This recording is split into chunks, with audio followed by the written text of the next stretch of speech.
What up, good people? How y'all doing? I hope that as of you viewing this video, you've been able to start making certain decisions of how you're gonna live. Because today, I want to talk about change. More importantly, I want to talk about why are you so afraid of it? It's just a question because, man, another gentleman who looks like me has been shot 7 times in the back. Meanwhile, hours later, a 17-year-old with an assault rifle is able to walk in a crowd, kill 3 people who look like me. Everybody's yelling, hey, this guy just killed some people. Police don't respond. And he peacefully gets arrested. Doesn't get gunned down.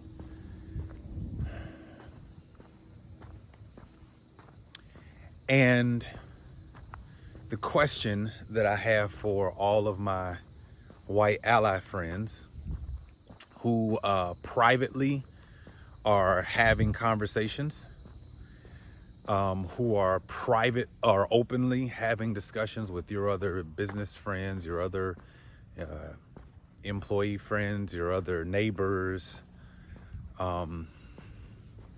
who've been unnerved during this year because people who look like me have decided to march to protest, people who look like me who have been totally used, so to speak, for your entertainment.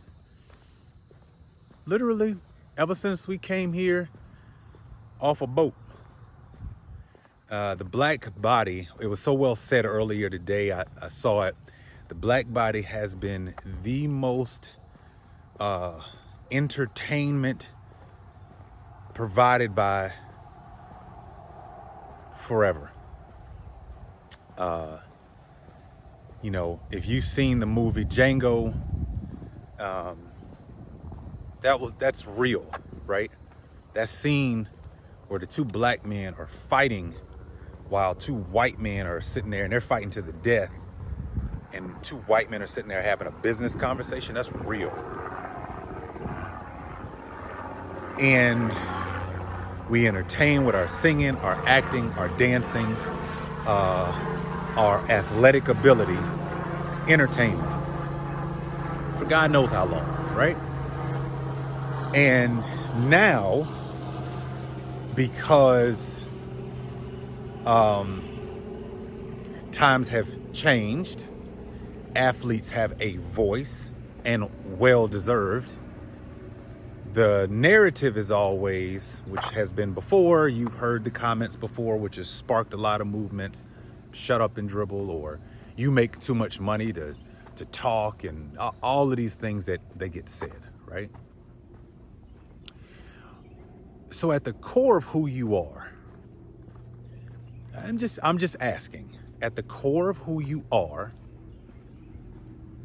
why are you so afraid of change? Like, honestly, ask yourself that.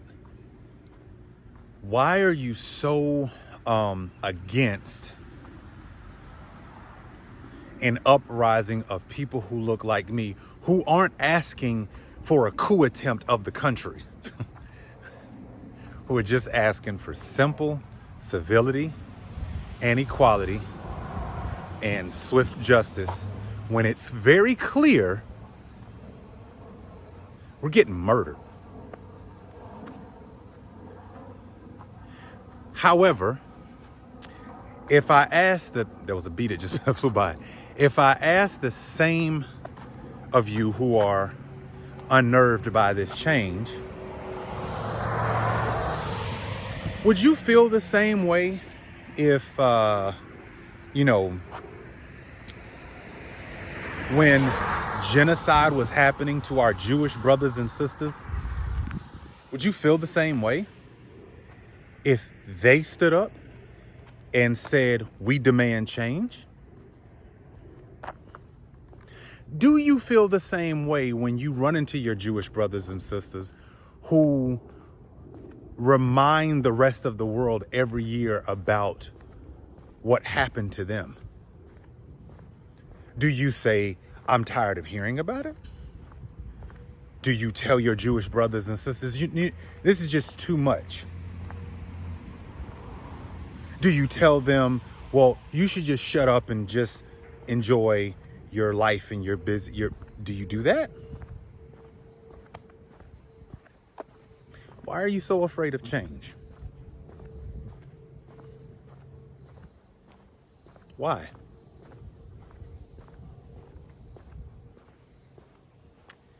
Or is it the fact that you're so blinded by implicit bias that you cannot see someone who looks like me standing up and demanding equality? So guess what? The NBA has decided, as athletes, we're not playing. We're not going to take the focus off of what's happening. We are going to continue to bring attention to it. Now, as of you watching this video, they have gone and had a discussion. They've decided that they're going to play. But I want you to understand something. If you are afraid of change and you don't look like me, your privilege to want to look away should be all the evidence that you need that there's something wrong. The fact that you can ask me, and when I say me, I'm speaking for every black person that you either walk by or is in your neighborhood or that you've read about. The privilege that you have to ask me to stop talking about black people being murdered, or since we have the RNC and DNC going on at this time, to talk about fear in your neighborhoods?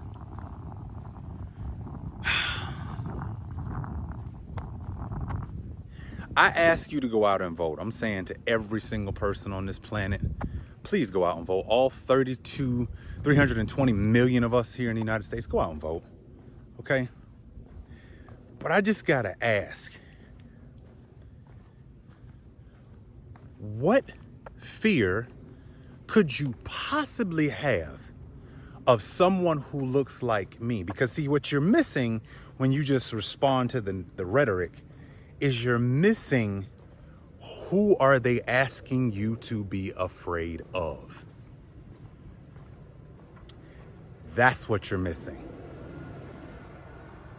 They're not asking you to be afraid of your white friends and family. Nope. They're asking you to be more afraid of us. But yet, I'm the one that's afraid, because every time I turn around, either it's caught on camera or it's not, of me getting murdered. But yet the narrative is you should be afraid of them taking over our neighborhoods. Who's them, might I ask? Think about the narrative. Who is them?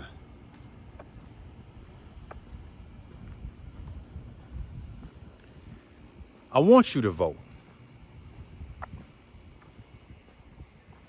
But I am asking you to think critically about the rhetoric that you hear. Both sides. I don't care.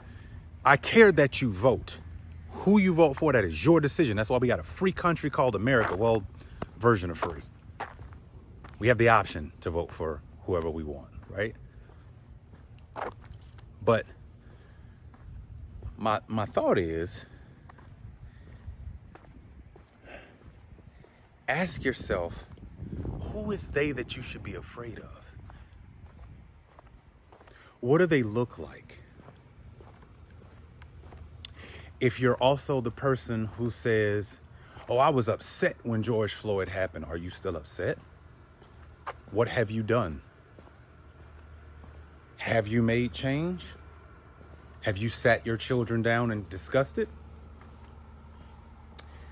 Have you made change in your own neighborhood? Have you put in time in your neighborhood to show, as I stated before with the George Floyd situation, have you put in time to show your neighbors that look like me, I am your ally, and I refuse to let you be in fear when we are neighbors living in the same neighborhood? Have you done that?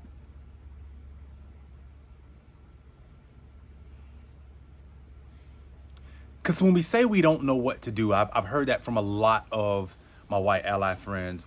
I just don't know what to do, and I don't want to seem like I'm asking too many questions, or I don't want to be taken, the wrong way if I ask certain questions or if I say something wrong. When a child learns to ride a bike and they keep falling, it is already known in the parent's mind they're going to take some bumps and bruises in this journey to learning to ride a bike successfully. So do you say to your child who wants to learn to ride a bike, you know what, let's not do that because you're going to fall a bunch of times and we can just avoid that? Well, what's the consequence of the child never failing forward? What does that do psychologically? What does that do to the child mentally? Because they've never gone through anything tough or messed up or kept failing and kept failing and kept failing.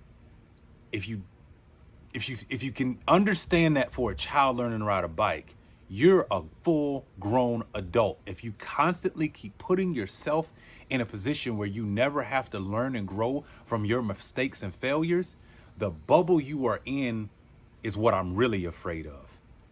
Because the problem is you think you're right as it pertains to me.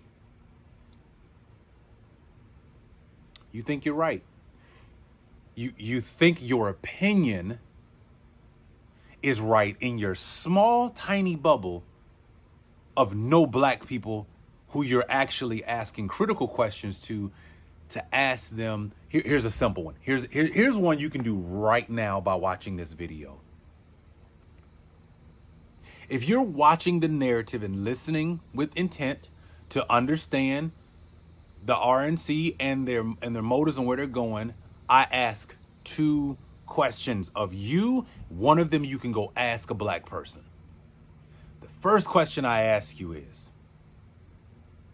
did they actually lay out a strategic plan of action to deal with what's happening right now in America? I'm asking. You can get mad and scream in the comments all you want. I'm just asking a simple question. I ask the same thing to those in the DNC. What's the plan? Show it to me. Where's the site that I can go and read the entire plan? Okay? I'm asking that question. Second, for whatever it is that you personally are saying when no other black people are around, or in the open with your other white counterparts, have you ever, here's something you can literally do, bring a black person into that conversation and ask this one question. When you hear they are coming to destroy your neighborhoods, what does it sound like to you? Honestly, I don't care about your initial reaction to a moment of rhetoric. I don't care about that. What I care about is, are you willing to think and listen critically enough to someone who might not share your opinion, who looks like me, who looks like my sons, who looks like my wife? Are you bringing them into those conversations? Because if you're not, you don't have a full picture. We are adults. If we cannot learn to listen to someone who does not share our own opinion about something, you'll never achieve anything better or greater, because you're looking for everybody to think like you, which kills the very essence of being in America. So why are you so afraid to change?